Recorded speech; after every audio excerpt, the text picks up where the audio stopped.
अस्सलाम वालेकुम दोस्तों, कैसे हो। मुझे उम्मीद है कि आप सब सही हो गए। न्यू अपडेट के साथ मैं आपके सामने फिर हाजिर हो चुके हैं। अगर आप सऊदी अरब में रहते हैं, सऊदी अरब की खबरों से हमेशा के लिए अपडेट आना चाहते हैं, वीडियो को देखें। काफ़ी ज़्यादा इंपॉर्टेंट जानकारी मैं आपको देने वाला हूँ और आप लोगों को बताने वाला हूँ कुछ ऐसी खबरें जो कि आपके लिए ज़रूरी हैं, क्योंकि गिरफ्तारी, चेकिंग और नए कायदे कानून, आप पर जुर्माना ज़्यादा भी लगेगा, कुछ जुर्माने में छूट भी दी गई है।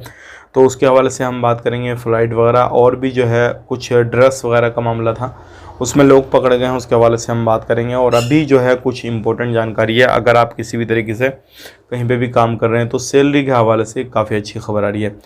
चैनल को पहली बार देख रहे हैं, सब्सक्राइब करें, बेल आइकन ज़रूर प्रेस कर दें, आने वाले वक्त में ऐसे ही अपडेट मिलती रहे। फेसबुक पेज पे देख रहे हैं, फेसबुक पेज को फॉलो कर लें, वीडियो को शेयर भी ज़रूर कर दें। सबसे पहले हम बात कर लेते हैं यहाँ पे, अगर कोई भी काम ऐसा कर रहे हैं आप, ख़ास करके नशे का, स्मगलिंग वगैरह का करते हैं, चाहे वो चरस, गांजा वगैरह कुछ भी हो, हीरोइन वगैरह, तो आप ये काम बिल्कुल ना करें, क्योंकि इस तरीके के काम पे सऊदी अरब के अंदर सज़ाए मौत है और आपकी फिर वहाँ पे कहीं पे भी सुनवाई नहीं होगी। इस चीज़ का ध्यान रखिएगा। अगर इस तरीके के मामले में आप फंस गए और पकड़े गए, आपके पास में सबूत मिल गया, सब कुछ हो गया, तो आपको फिर सज़ाए मौत सुना दी जाएगी। ऐसे बहुत सारे लोग जो है सऊदी अरब के अंदर पकड़े जा रहे हैं।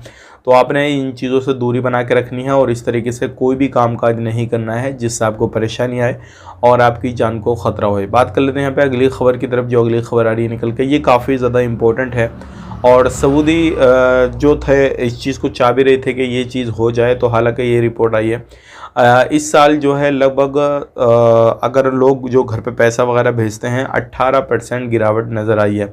अब इसका रीज़न क्या है, क्योंकि अधिकतर सऊदीजेशन किया जा रहा है हर एरिया में, हर सेक्टर में, और ज़्यादा से ज़्यादा जो है लोगों को निकाला जा रहा है और जो नई भर्ती हैं वो कम निकल रही हैं और जो सऊदी के लोग हैं वो कामकाज जो है करना शुरू कर दिए हैं। तो इसलिए जो पहले से अगर इसको देखा जाए तो पहले के मुकाबले 18% जो है कमोवेशी आई है पैसा भेजने में। जो प्रवासी हैं अपने देश, अपने शहर, अपने मुल्क जो है भेज रहे हैं पैसा, उसमें 18% गिरावट नज़र आई है। तो आप खुद सोच सकते हैं सऊदी लोग जो है इसमें कामयाब हो रहे हैं और आने वाले वक्त में इस पर और भी ज़्यादा चीज़ों को ध्यान दिया जाएगा और भी ज़्यादा लोगों की जॉब जाने वाली है। बहुत सारे लोग बोलते भी हैं कि अभी सऊदी अरब के अंदर सैलरी का क्या सिस्टम है, क्या नहीं है। तो मैं आपको बताना चाहूँगा, सैलरी वही है 1000, 1200, 14, 15 इतनी ही मिल रही है नॉर्मली। जो बंदा जाता है, अगर कोई स्किल्स वर्कर है किसी भी तरीके से, अगर वो अच्छा काम जानता है तो 1500, 2000 रियाल तक मिल जाती है। लेकिन इतनी ज़्यादा सैलरी नहीं है, महंगाई को देखा जाए तो नॉर्मली सैलरी है सऊदी अरब के अंदर। अगर आप सऊदी अरब के अंदर रहते हैं तो आपको खुद मालूम होगा कि आप जो खर्चा करते हैं, रहते हैं, खाते पीते हैं, उसको खा पी के काट के कितना बच जाता है, कितना नहीं। कमेंट करिएगा ज़रूर, उससे एक अंदाज़ा हो जाएगा। जो लोग अलग अलग जगहों पे रहते हैं, अलग अलग कंट्रियों में रहते हैं, और ख़ास करके इंडिया से जो लोग देख रहे हैं उनको भी एक अंदाज़ा होगा। अब बात कर लेते हैं यहाँ पे अगली खबर की तरफ। जो अगली खबर आ रही है निकल के, ये भी काफ़ी ज़्यादा अच्छी है और ये सैलरी के हवाले से है। हाँ जी, ये सैलरी के हवाले से, जैसे कि आपको मालूम है बहुत सारी कंपनियां जो है वो सैलरी अकाउंट में नहीं देती हैं, लेकिन यहाँ पर मिनिस्ट्री का कहना है कि जितने भी वर्कर हैं, कहीं पर भी काम करते हैं, तो सभी कंपनियों को इस चीज़ को फॉलो करना है और सभी वर्कर की जो सैलरी है उनके अकाउंट में उनको सैलरी प्रोवाइड करनी है। किसी भी तरीके से सैलरी में लापरवाही ना बरतें। अगर लापरवाही बरतेंगे, इस तरीके से कोई शिकायत मिली तो उनके ऊपर तुरंत एक्शन लिया जाएगा और ऐसी कंपनियों की फाइलों को बंद कर दिया जाएगा और उन पर काफ़ी बड़ा जुर्माना भी डाला जाएगा। तो अगर ये चीज़ देखा जाए तो ये वर्कर के लिए अच्छी है और सऊदीजेशन हो रहा है और जो कंपनियां वर्कर को रख रही हैं, कामकाज करा रही हैं, तो उनको फैसिलिटीज़ जो है वो थोड़ी बेहतर देने की कोशिश की जा रही है। हाँ, एक चीज़ का और ध्यान रखें, अभी एक बड़ी खबर आ रही है, आप पर 2000 से लेके और भी ज़्यादा 200, 400, 500 इस तरीके से जुर्माना लग सकता है और 2000 रियाल का भी जुर्माना लग सकता है, क्योंकि सऊदी अरब के अंदर बहुत सारे लोगों ने शिकायत दर्ज कराई और बोला कि जितने भी ये ठेली वाले हैं जो खुले में खाना वगैरह बेचते हैं, इस तरीके से कोई भी सामान बेचते हैं, तो ये काफ़ी ज़्यादा गंदगी करते हैं, तो इनको बैन किया जाए। तो जितने भी सऊदी नागरिक हैं उनके लिए तो ये बैन नहीं है, वो कर सकते हैं ये काम, लेकिन जितने भी प्रवासी हैं उनके लिए बैन कर दिया गया है। और अगर कोई भी बंदा इस तरीके से मिला, बाहर घूमता फिरता या सऊदी के नाम पर रेडी चलाता हुआ मिल गया, तो उस पर 2000 रियाल का जुर्माना लगाया जाएगा। तो ध्यान रखिएगा, अगर इस तरीके से आप कहीं पर भी काम करते हैं, कुछ भी कर रहे हैं, तो इस चीज़ पर ध्यान देना बहुत ही ज़्यादा ज़रूरी है। अगर आप लापरवाही बरतेंगे तो आप पर 2000 रियाल तक का जुर्माना लग सकता है, ध्यान रखिएगा। अब बात कर लेते हैं यहाँ पे अगली खबर की तरफ। जो अगली खबर आ रही है निकल कर, ये भी काफ़ी ज़्यादा इम्पोर्टेंट है।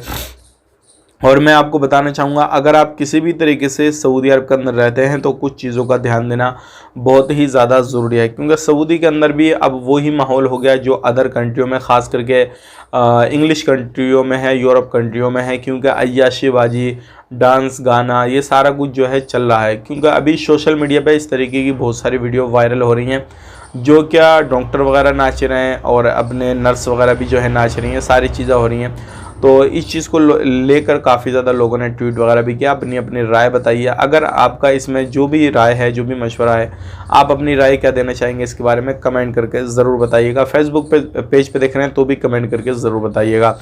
अब बात कर लेते हैं यहाँ पे अगली खबर की तरफ। जो अगली खबर आ रही है निकल के, देखिए, जो भी लोग घर खाता में काम करते हैं या बाहर प्राइवेट में काम करते हैं या फिर कंपनियों में काम करते हैं, देखिए सबका अलग अलग मसला रहता है। तो यहाँ पर ऐसे लोगों के ऊपर भी कार्रवाई की जा रही है जो बिना लाइसेंस और बिना परमिशन के कोई भी कामकाज करना शुरू कर देते हैं। तो ऐसे लोगों के ऊपर कार्रवाई ये की जा रही है, उनको पकड़ के उनको डिपोर्ट करने की तैयारी होती है और उनको हमेशा के लिए फिंगर करके सऊदी अरब से भेज दिया जाता है। कभी भी वो दोबारा से सऊदी अरब के अंदर एंटर नहीं कर सकते ऐसे लोग। तो अगर आप इस तरीके से कहीं पर भी कोई भी वीज़ा पे काम कर रहे हैं और अपने काम को छोड़ के दूसरा काम तलाश कर रहे हैं, दूसरी जगह रहते हैं, इलीगल हो, जो है लीगल करने की कोशिश करें, क्योंकि ख़ुद को लीगल करेंगे तो आप जो भी इलीगल काम कर रहे हैं किसी भी तरीके से, अगर आप पकड़ गए तो आपके ऊपर फिर कार्रवाई की जाएगी और आपके ऊपर हो सकता है कुछ ऐसा हो जाए कि भाई आपको हो सकता है जुर्माना ज़्यादा बड़ा डाल दिया जाए या फिर जेल के अंदर ज़्यादा समय तक आपको डाल दिया जाए। अब यहाँ पर कुछ बड़ी खबर आ रही है, कुछ अलग अलग सेक्टर में जो है चीज़ों को देखकर जो है जुर्माने को लेकर एक अच्छी खबर आ रही है जितने भी प्रवासी हैं उनके हवाले से। क्योंकि अभी आपको मालूम है कि सऊदी अरब के अंदर हर सेक्टर में जुर्माना काफ़ी ज़्यादा लग रहा है और लोगों पर काफ़ी ज़्यादा जुर्माना लगाया जाता है। तो अभी क्या है, लगभग जुर्माने की 60% जो है जुर्माना ख़त्म किया जा रहा है। तो आप खुद सोच सकते हैं, अगर किसी जगह पे 1000 रियाल का जुर्माना था तो वो बहुत ज़्यादा कम हो जाएगा। किसी जगह पे 200 100 रियाल या फिर 500 रियाल का था तो कुछ जगहों पे बिल्कुल ही ख़त्म कर दिया जाएगा। तो इसके बारे में आपका क्या कहना है कमेंट करके ज़रूर बताइएगा। और ये एक अच्छी भी चीज़ है, क्योंकि बहुत सारे जगहों पे जुर्माना बहुत सारे लोगों पे लगता था। अब एक बड़ी खबर आ रही है निकल के, ये उन लोगों के लिए बहुत ज़्यादा इम्पोर्टेंट है। अगर आप किसी भी तरीके से सऊदी अरब के अंदर हज करने के लिए जाते हैं तो हाजियों के मौके पर है ये कि जो भी रूल रेगुलेशन सऊदी नागरिकों के लिए हैं और जो इकामा होल्डर हैं, सऊदी में काम कर रहे हैं, उनके लिए हैं, अब वही कानून जो है 5 लाख रियाल तक फ़ाइन लगेगा उन लोगों पर जो किसी भी तरीके से गलत एक्टिविटी करते हैं, जो हाजी लोग जाते हैं कोई भी कानून का उल्लंघन करते हैं। तो ये एक ऐसा कानून है कि जो हाजी लोग जाएंगे उनको जो है सही करने के लिए, उनको डराने के लिए, ताकि कोई भी इस तरीके से गैर कानूनी तरीके से कोई कामकाज ना करे, सही तरीके से अपने जो भी अरकान है वो अदा करें और कोई भी इस तरीके की हरकत ना करे। तो आपका इसके बारे में क्या कहना है कमेंट करके ज़रूर बताइएगा, क्योंकि ये कानून जो है इकामा होल्डर सऊदी नागरिकों पे है और ये अब सब पर कर दिया गया है जितने भी लोग जो है सऊदी अरब के अंदर जाते हैं। तो ये सभी तरीके से अलग अलग चीज़ें होती हैं, हर कंट्री का हिसाब अलग अलग अलग होता है। तो अगर आप कहीं से भी जाते हैं सऊदी अरब के अंदर हज उम्रा करने के लिए तो चीज़ों को अपने ध्यान में रखना है और सही तरीके से अपने कामकाज को करना है, ताकि आपको कोई भी परेशानी, कोई भी प्रॉब्लम ना आए। वीडियो को अगर आप अभी तक देख रहे हैं तो बहुत बहुत शुक्रिया आपका वीडियो देखने के लिए। वीडियो को लाइक ज़रूर कर दें, हौसला अफजाई होगा, और जितना हो सके शेयर करें ताकि ज़्यादा से ज़्यादा लोगों तक ये इन्फॉर्मेशन पहुँच सके और ज़्यादा से ज़्यादा लोग इस चीज़ का फ़ायदा ले सकें। आप अपना ख्याल रखें, अपनी फैमिली लोग ख्याल रखें। Take care, bye bye.